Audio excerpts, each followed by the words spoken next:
কুকুর মনিব চিনে, বিড়াল মনিব চিনে, শুকর মনিব চিনে, গরু ছাগলও মনিব চিনে, কিন্তু এই জানোয়ার মনিব চিনে না।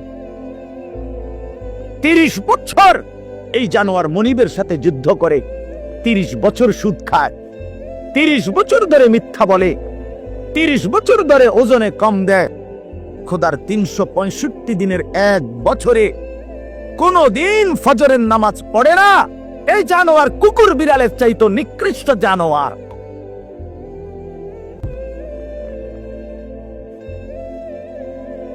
তো মানুষের বাচ্চা দূরে থাক, পরের খবর। এক জন্তু জানোয়ার যেতটুকু মনিব চিনে, এই জানোয়ার এটাও চেনে। এক বছরে কোনোদিন মনে পড়বে না একটা মুসলমানের বাচ্চা। আরে কিও ভাই, আমার কাছে রীতিমতো এটা গবেষণার বস্তু মনে হয় যে এটা কিভাবে সম্ভব, এটা কিভাবে সম্ভব, এটা কিভাবে সম্ভব যে একটা বছর চলে গেছে এই নাফরমান কোনোদিন ফজরের নামাজ পড়ে নাই। এটা মানুষের বাচ্চা কেমনে, আমার এটা মাথাতে ধরে। কেমনে মানুষের বাচ্চা হইল? ওরে মানুষের বাচ্চা কেন বলবে? ওই জানোয়ার না তো কে জানোয়ার?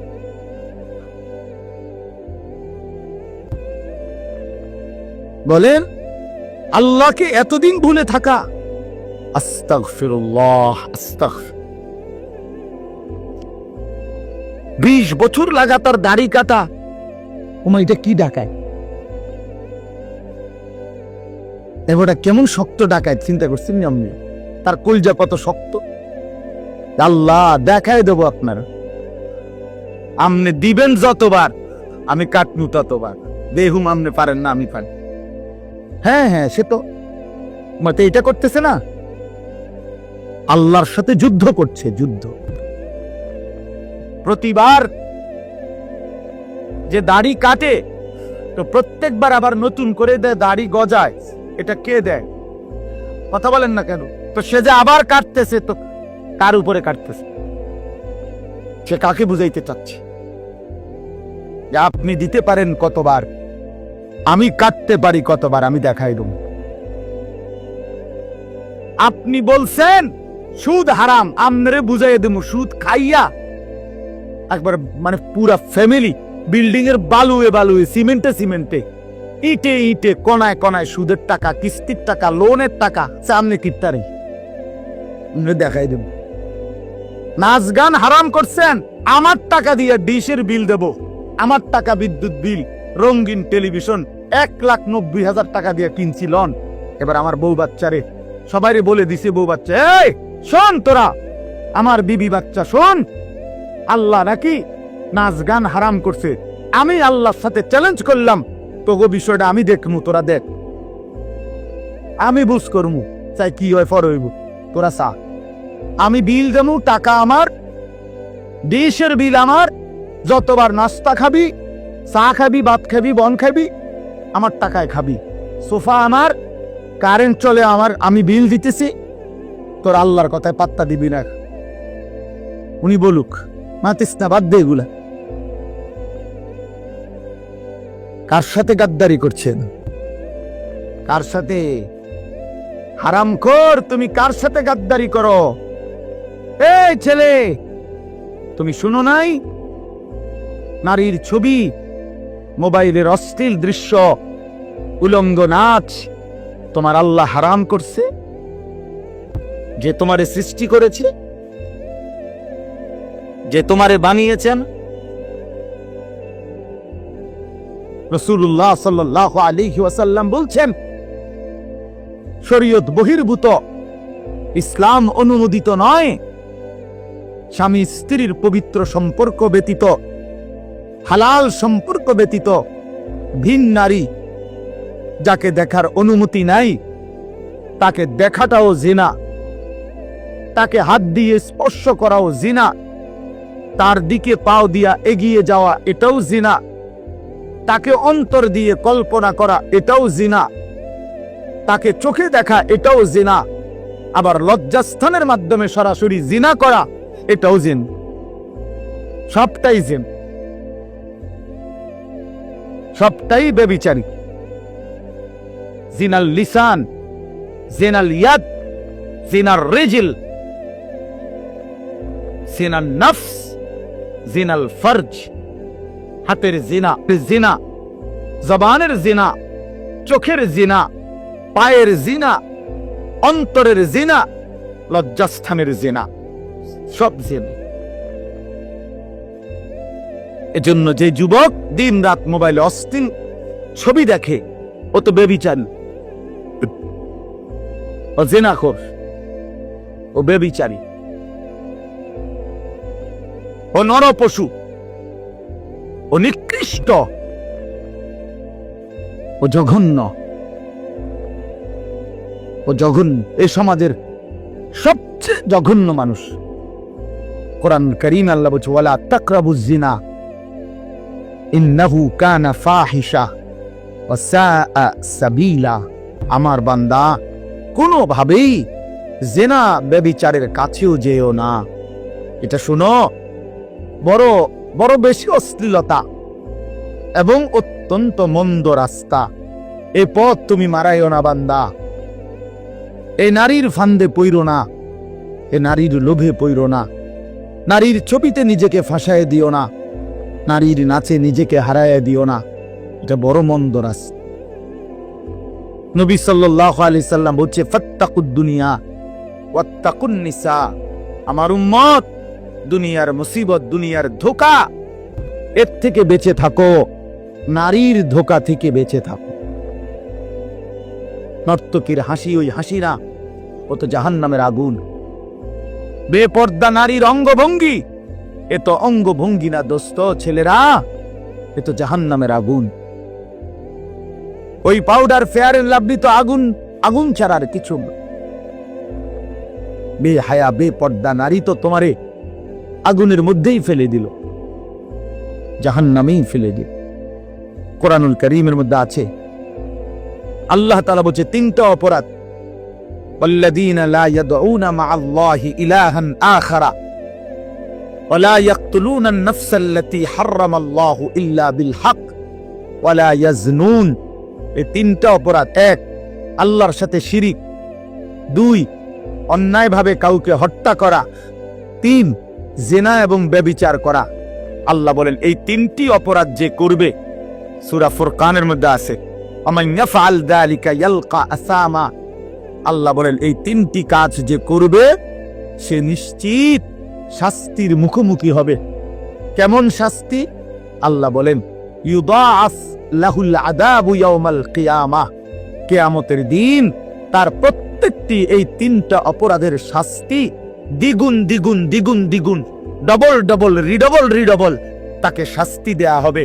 ওয়াখলুদ ফীহি মুহানা, এবং সে অত্যন্ত লাঞ্ছিত হয়ে বেইজ্জতি অবস্থায় অনন্তকালের জন্য জাহান্নামে করে দেবে। তোরে শেষ করে নেব যুবক, ফেরেশতা আশ্রাইয়া শেষ করলেন। এই নারীর লোভ, একদিন দেখবা দুনিয়াও অসল, আখিরাতও অসল। কারণ যৌবনের শক্তিটা, সুন্দর জীবনটা বিবাহের আগেই নষ্ট করে ফেলছে, শারীরিক সক্ষমতা নষ্ট করে ফেলছে।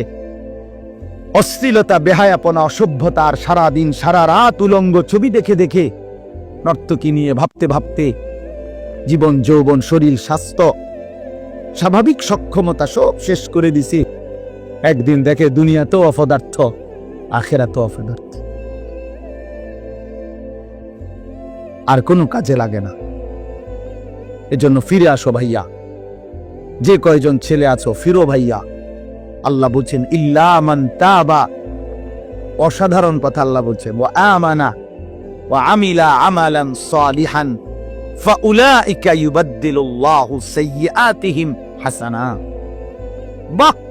মালিক বলে, হ্যাঁ তবে শুনো, শিরিক করলে বলছি ডবল ডবল শাস্তি দেব, অন্যায়ভাবে কাউকে হত্যা করলে বলছিস ডবল ডবল শাস্তি দেব, জিনা ব্যভিচার করলে ডবল ডবল শাস্তি দেব, লাঞ্ছিত করে জাহান্নামে ফেলে দেব।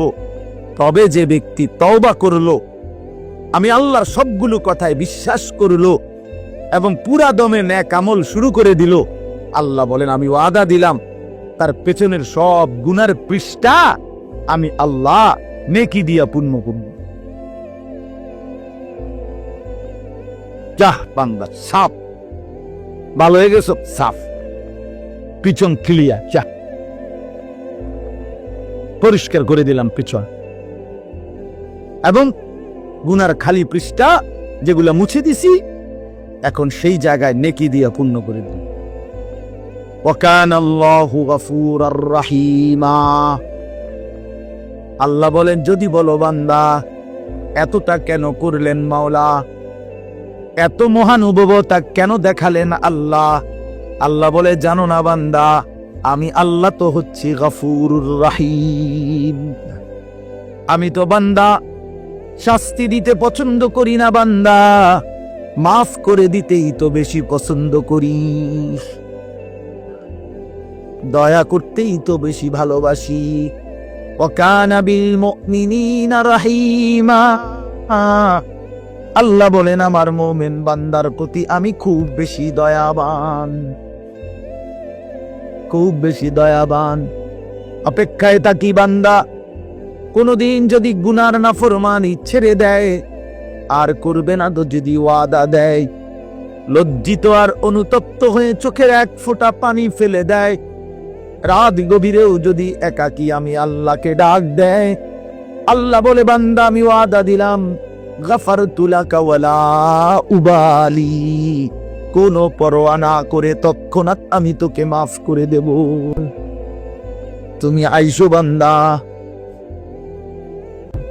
মনে পড়লেই আমার কাছে আইসো, ভুল বুঝলেই আমার কাছে আইসো, গুনাহ যদি ছেড়ে দিতে পারো আমার কাছে আইসো বান্দা। আর করবানা যদি বলতে পারো, মিথ্যা আর বলবানা, চুরি আর করবানা, জিনা করবানা, বেবিচার করবানা, সুদ খাইবানা, ঘুষ খাইবানা, হারাম নাফরমানির জিন্দেগি ছেড়ে দিয়ে আমি আল্লাহর কাছে আইসো। মনে রাখো বান্দা, গুনাহ যদি আসমান পরিমাণও হয়, আমার শর্ত মোতাবেক যদি আসো, আমি আল্লাহ এক নিমিষেই মাফ করে দেব। লাউ আন্না যুনুবাকা লাউ বালাগাত যুনুবুকা আনানাস সামা সুম্মা ইস্তাগফারতানি গাফারতু লাকা ওয়ালা উবালি। আল্লাহ তাআলা বলে বান্দা তোমার গুনাহ যদি আসমান পর্যন্ত পৌঁছে যায়, তবুও যদি তুমি আমারে 3 শর্তে আমার কাছে আসো, 1 হলো গুনাহ ছেড়ে দিলা, 2 আর করবা না ওয়াদা দিলা, 3 লজ্জিত আর অনুতপ্ত হয়ে চোখের পানি ছেড়ে দিলা, মাফ চাইলা, আমি ওয়াদা দিলাম কোনো পরোয়া করব না, ওয়ালা উবালি অর্থ হলো কোনো পরোয়া নাই, আমি তোমারে মাফ করে দেব, কোনো দেরি নেই। লাউ আন্নাকা আতাইতানি বিকিরাবিল আরদি খাতায়া লা আতাইতুকা বিকিরাবিহা মাগফিরা। যদি তুমি জমিনের বালুকণা পরিমাণ গুনাহ নিয়েও আসো, আমি সম পরিমাণ মাগফিরাত নিয়ে আসব। তুমি আইসো, তুমি ঘাবড়াইও না, শুধু ছেড়ে দিবানি ক, শুধু আর করবা না ওয়াদা দাও, শুধু লজ্জিত আর অনুতপ্ত হয়ে মাফ চাও। আল্লাহ নবী সাল্লাল্লাহু আলাইহি ওয়াসাল্লাম বলেন, ইন্নাল্লাহা ইয়াকবালু তাওবাতাল আবদ মা লাম ইউগারগিল। মৃত্যুর চূড়ান্ত যন্ত্রণা, সাকরাতুল মাউত, গরগরা, শেষ নিঃশ্বাস টানা, মানুষ মৌতের পূর্বে যেটা টানে, এই গরগরা আসার পূর্ব পর্যন্ত যদি আমার কাছে তওবা করে ওই 3 শর্তে আমার কাছে যদি আসো, আল্লাহ রাসূল বলছে আল্লাহ মাফ করে দিন। কিন্তু শর্ত হইল ওই 3টা হইতই। আমনের ভিতরে ইয়াকিন, আমনে কোনো বাটফারি ছাড়তেন না, আমনে যেমনে আছেন এমনি এমনি হুজুরের লগে তালে তালে ডোলে আস্তাগফিরুল্লাহ রাব্বি বিতে হেবডার বিড়ি, বুঝেন নাই? পকেটে বিড়ি, হেবডা কয় আস্তাগফিরুল্লাহ। কিতা আস্তাগফিরুল্লাহ? মস্কারি করেন, হ্যাঁ মস্কারি করেন, আল্লাহর সাথে মস্কারি করেন। ভিতরে হারাম পুরা। সিদ্ধান্ত ওজনে কমে দিয়ে যামু, সিদ্ধান্ত সুদের টাকা খরচে করমু, সিদ্ধান্ত অশ্লীল ছবি দেখেই যাব, সিদ্ধান্ত আমার বেডি বাচ্চা আমার ঘরে রঙিন টেলিভিশন দেখবেই, সিদ্ধান্ত হারাম। অথচ মুখী বলতেছে আস্তাগফিরুল্লাহ। আল্লাহ তাআলা বলে, বান্দা তুই আসিস কবরে, তোরে টাঙ্গাইয়া ফিটমু আমি। একটা বাড়ি দিবে আমার ফেরেশতা, এক এক বাড়িতে 7 তবক জমিনের নিচে ডাইবা যাবি, আবার উঠবি, আবার মারবে, আবার ডাববি। এভাবে কিয়ামত পর্যন্ত আমার একজন ফেরেশতা, যে অন্ধ, যে কানে শুনে না, যে কথা বলতে জানে না, বোবা বধির অন্ধ সাহাবীকে দিয়ে আমি তোরে কবরে কিয়ামত পর্যন্ত তোরে লোহার মুগুর, লোহার গুর্জ দিয়ে আঘাত করতে থাকবো। বান্দা তুমি আমারে কি মনে করছো? হ্যাঁ, ويضرب له بمطرقة من حديد ضربة بين أذنيه فيصيح صيحة يسمعها من يليه إلا الثقلين। নবীজি বলেন, নাফরমানের কবরে ফেরেশতা তাকে কান বরাবর এত জোরে আঘাত করবে লোহার মুগুর দিয়া, কান, 2 কানের মাঝখানে, বরবাতান বাইনা উযুনাইহি, 2 কানের মাঝখানে বাড়ি দিবে। আল্লাহর নবী বলেন, নাফরমান এত জোরে চিৎকার করবে, মানুষ এবং জিন ব্যতীত আল্লাহর সমস্ত সৃষ্টি এই বেঈমানের চিৎকার শুনতে পান। হ্যাঁ, আমি সরাসরি হাদিস পড়ছি, আমার কাছে কিতাব, এটা গাড়ি তো আছে, চলেন দেখাই। ওয়ায়ুকাইয়াবু লাহু মালাকুন আফাম্মু আবকামু। নবীজি বলেন, তার জন্য যে ফেরেশতাকে নিয়োগ দেওয়া হবে কবরে, সেই ফেরেশতা বোবা বধির। আরেক হাদিস আছে আমা, অন্ধ। তো এই যে বেচারা যে চিল্লায়, উনি তো শোনে না, কথা বোঝেন নাই। এই বেচারা যে চিল্লাইতেছে, ফেরেশতা তো দেখেও না। এই বেচারার চিল্লানির জবাবে উনি যে তার একটা সান্ত্বনা দিব, এই তো উনি তো কথাই কইতারেন। আমরা তো শুধু ফিটের রূপে আছে, এনে কি চলতে আছে, ওই বেটার জান শেষ, সে তো খবর নাই। ফেরেশতা তো শুধু ফিরতে আছে। আল্লাহ আমাকেই মাফ করে দেন। হাদিসের মধ্যে আছে, বাপ, বয়স্ক বাবা, আপনাদেরকেও বলি, বয়স্ক বাপ জীবনটা শেষ হায়াত সাদওয়ানে শেষ করে দিলেন। বয়স্ক মানুষ জিফুত সব যখন মোটামুটি আয় রোজগার শুরু করে এবার অসংখ্য মানুষ চা দোকানদারের সাথে চুক্তি করে, চা দোকানদার ভাই, এ আল্লাহর যে কয়দিন হায়াত দেয়, আল্লাহর রহমতে দোয়া করেন, এই 3টা-4টার দিকে আমু আমনের কাছে রাত 9টা-10টা পর্যন্ত যতক্ষণ শরীরে কুলায় আমনের চা দোয়ানে বয়ে থাকমু, বন খামু, বিড়ি খামু, চা খামু, আলুর চপ, পেঁয়াজু, আর কি। আর টেলিভিশন শুনলে যে দূর পারি, অন্তার এই বয়স নাই, তারপরও চাইলাম পুরান কথা তো মনে হইব কমপক্ষে। এই জন্য এই অসভ্যতা, 60 বছর বয়স এখনো বিড়ি খায়, 60 বছর বয়স এখনো কথায় কথায় গালি দেয়, 60 বছর বয়স এখনো হারামের রোজগার করে, 60 বছর এখনো চা দোকানে নর্তকীর নাচ আর নাটক সিনেমা দেখে। এই লোক কি পরিমাণ অসভ্যতা! এই লোকের গুনাহ কত ভারী চিন্তা করেন। গুনাহ শুরু করছে মনে 14 বছর থেকে, নাফরমানি শুরু করছে আজকে 15 বছর থেকে, বয়স হয়ে গেছে 60, আজও ফিরবার সময় হয় নাই, এখনো কবর মনে পড়ে নাই, এখনো আখিরাত মনে পড়ে নাই। হায় দুর্ভাগা বাবা, আর কোন দিন মনে পড়বি?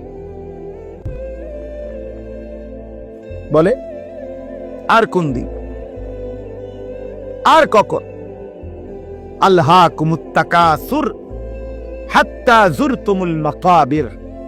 কোরআন শরীফে আছে, আল্লাহ বলছে, বান্দা আল্লাহকুমুত তাকাসুর, দুনিয়ার লোভ, দুনিয়ার নেশা, বাড়ানোর প্রতিযোগিতা, আরো গাড়ি, আরো বাড়ি, আরো বিল্ডিং, আরো দালান, আরো জায়গা, আরো জমি, আরো ক্ষেত, আরো ফসল, আরো নেতাগিরি, আরো মাতব্বরি, আরো অহংকার, জি ফুত, এই নিয়া বাড়াবাড়ি। আল্লাহ তাআলা বলে, সব এগুলো তোমাদেরকে ডুবাইয়া দিল, আখিরাত ভুলাইয়া দিল। হাত্তা যুরতুমুল মাকাবির, এভাবেই একদিন কবরেই পৌঁছে গেলা, একদিন তো কবরেই পৌঁছে গেলা। কাল্লা সাউফা তা'লামুন, আল্লাহ বলে সাবধান বান্দা, এই কবরে আসলেই তুমি জানতে পারবা তোমার নাফরমানির শাস্তি কি। সুম্মা কাল্লা সাউফা তা'লামুন, আবারও জানতে পারবা হাসরের ময়দানে জাহান্নামের শাস্তি দিয়া তোমার নাফরমানির পরিণতি কি। দুইবার বলছেন আল্লাহ, একবার বলছে কবরে জানতে পারবা তোমার নাফরমানির শাস্তি কি, আরেকবার জাহান্নামে জানতে পারবা হাসরে তোমার নাফরমানির শাস্তি কি। সামান্য কয়টা বুট বেচতে বেচতে বেচারা এক ওয়াক্ত নামাজ পড়ে না, কদ্দুর চা বেচে, দুইটা বন বেচে, বেচারা এক ওয়াক্ত নামাজ পড়ে না। একটা অটো চালায়, নামাজ পড়ে না। একটা সিএনজি চালায়, নামাজ পড়ে না। 12,000 14,000 টাকার একটা বেতন, এই কদ্দুর চাকরি করে, এটুকুর জন্য একটা নামাজ, একটা সেজদা দেয় না আল্লাহকে। হায় রে নাফরমান, কি পাইয়া আল্লাহরে ভুলে গেলা। এই একটা বুটমুড়ির দোকান, একটা বন বিড়ির দোকান, একটা অটো, একটা সিএনজি, 12,000 14,000 20,000 টাকার একটা সামান্য চাকরি, এই সামান্য এটুকুর জন্য আল্লাহকে ছেড়ে দিলেন, আখিরাতকে ভুলে গেলেন। আস্তাগফিরুল্লাহ, আস্তাগফির। প্রিয় ভাই আমার, ছেলেরা আমার, তোমাদেরকে বলি ভাইয়া, 12,000 টাকার একটা বড় মোবাইল অথবা 18,000 টাকা 20,000 টাকার একটা মোবাইল পাইয়া আল্লাহকে এভাবে ভুলে গেলা। নিজের চরিত্র, নিজের ইজ্জত, নিজের আত্মমর্যাদা, নিজের বংশের মর্যাদা, বাবা মায়ের সম্মান, ইসলামের সম্মান, আল্লাহর কথা, রসুলের কথা, কবর, মরণ, আখিরাত সব ভুলে গেলা ভাইয়া। এই মাত্র 20,000 টাকার কাছে এভাবে হেরে গেলা, এভাবে চরিত্রহীন হয়ে গেলা। সারা দিন নাই, রাত নাই। আমাদের ছেলেগুলোর দিকে তাকাইলে মায়া হয়। সারাটা দিন হাঁটে, বসে, চলে, ফিরে, শুধু মোবাইল, শুধু মোবাইল, শুধু মোবাইল, শুধু রাতকে রাত, সারা রাত। ওই দেখেন ওই অপদার্থ কি করে, দেখেন, দেখছেন ভাই কি পরিমাণ অপদার্থ, দেখেন কি পরিমাণ বেহায়া। চিন্তা করছেন? হ্যাঁ, এটাই জীবন। কিসের ইসলাম? কে বলে, কি বলে? আমার মোবাইল, আমি আছি, আমার মোবাইল আছে, এমবি আছে, চার্জ আছে, খালাস। আর কি, আর কি বল? এই অসভ্যতার শেষ কোথায়? এই নোংরামির শেষ কোথায় বলেন? আমাদের এই প্রজন্ম গিয়ে থামবে কোথায়? 12 বছর 14 বছরের ছেলে যদি দিন রাত এভাবে মোবাইল ব্যবহার করে, তার ভবিষ্যৎ কি? তার আগামীর সম্ভাবনা কি? আগামীর পরিণতি কি বাপ? আপনারা যারা বাবারা এই যে সন্তানগুলো রেখে যাচ্ছেন, এদের ভবিষ্যৎ কি? যে একটা ওয়াক্ত নামাজ পড়ে না, যে আল্লাহর কোরআন পড়ে না। আল্লাহ আমাদেরকে বুঝ দান করেন, আল্লাহ আমাদের দিল দান করেন, আল্লাহ তাআলা আমাদেরকে ফিকির দান করেন। আমার ভাই, আমার বাবা, আমার তাইলে মূল বক্তব্য হলো, আমাদের জিন্দেগির একটা মূল বিষয়, আমরা মুসলমান হিসাবে আমাদের মৌলিক দায়িত্বই হলো দুইটা জিনিস। একটা হলো গুনাহ বর্জন, আরেকটা হলো আল্লাহ তাআলার হুকুম পালন। এটাই আমগো জিন্দেগি। ভাল লাগলো এটাই কাম, ভালো না লাগলো এটা কাম। মন মতো হইল এটাই জীবন, মন মতো না হইল এটা জীবন। কথা বুঝেন না? নামাজ আমারে পড়তেই হবে, এবার যত কষ্টই লাগুক, যত ক্লান্তি লাগুক, আমাকে পড়তেই হবে। সুদ, ঘুষ, মিথ্যা, হারাম রোজগার আমার ছাড়তেই হবে। এবার আমার সামনে বাকি সবাই লক্ষ কোটি টাকার, মিলিয়ন মিলিয়ন টাকার মালিক হয়ে যাক, কিন্তু আমার যেহেতু অনুমতি নাই, আমি এটা যাওয়া যাবে না। এটাই মুসলমান, এটাই জীবন, এটাই তাকওয়া। আল্লাহ তাআলা আমাদের কাছে এটাই চা, বান্দা গুনাহ বর্জন করো। আমার হুকুম পালন করো, বিনিময়ে আমি আল্লাহর কাছ থেকে অনন্তকালের জান্নাত বুঝে নাও। এটাকেই বলে তাকওয়া।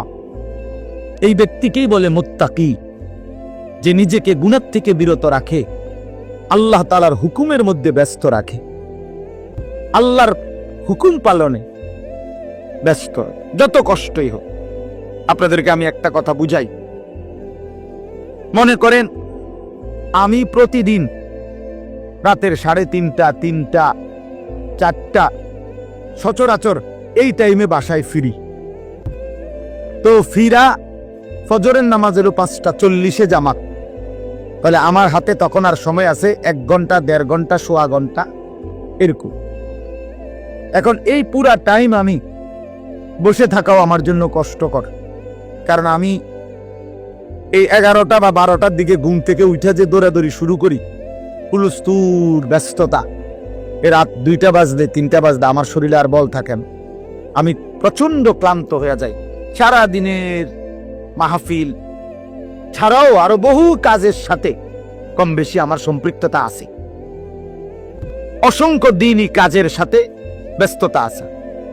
তো এখন 3:30, 3টা, 4টার দিকে যাই আমি বাসায়, গিয়া যখন ঘুমাই তো আর 1 ঘন্টা বাকি ফজরের জামাত, 1.5 ঘন্টা বাকি। আমার জন্য ভীষণ কষ্ট হয় এই সময় আবার উঠা ফজরের জামাত ধরা। আমি আমার ঘুমের চারদিকে 3টা অ্যালার্মওয়ালা, একটা অ্যালার্মওয়ালা ঘড়ি, 2টা মোবাইল, একটা চায়না মোবাইল, পিছনে পুরাটাই স্পিকারওয়ালা, অনেক আওয়াজ হয়, ভীষণ আওয়াজ। এইটা একটা, এই মোবাইল একটা, আবার একটা অ্যালার্ম ঘড়ি, 3টা একসাথে। একটা টি টেবিলের উপরে, একটা আমার কাপড় চোপড় রাখি, আমার একটা ছোট্ট আলমারি আছে, এটার উপরে, একটা আমার মাথার কাছে, অর্থাৎ একটু দূরে রাখি এই জন্য যে অনেক সময় হয় কাছেরটা অ্যালার্ম বাজে বন্ধ করে দিছি ঘুমের তাড়ন, তো এইটা তো বাজে, ওইটা তো বাজে। তার মানে 3টা একসাথে যখন বাজা শুরু করে, শেষ পর্যন্ত আমাকে উঠতেই হয়, কারণ প্রচন্ড ঘুম রাইখাও আমি তখন উঠা জামাতে শামিল হওয়ার চেষ্টা করি। কেন? আমি এটা বিশ্বাস করি, মরিবাসি আমারও তো নামাজ পড়তেই হবে। কথা বুঝছেন কিনা আমার? তাহলে এটা যদি কারো সিদ্ধান্ত হয়, ভাই আমাকে এটা পড়তেই হবে, আমাকে এটা করতেই হবে, আমার এটা লাগবেই, এই ছাড়া আমার কোনো উপায় নাই।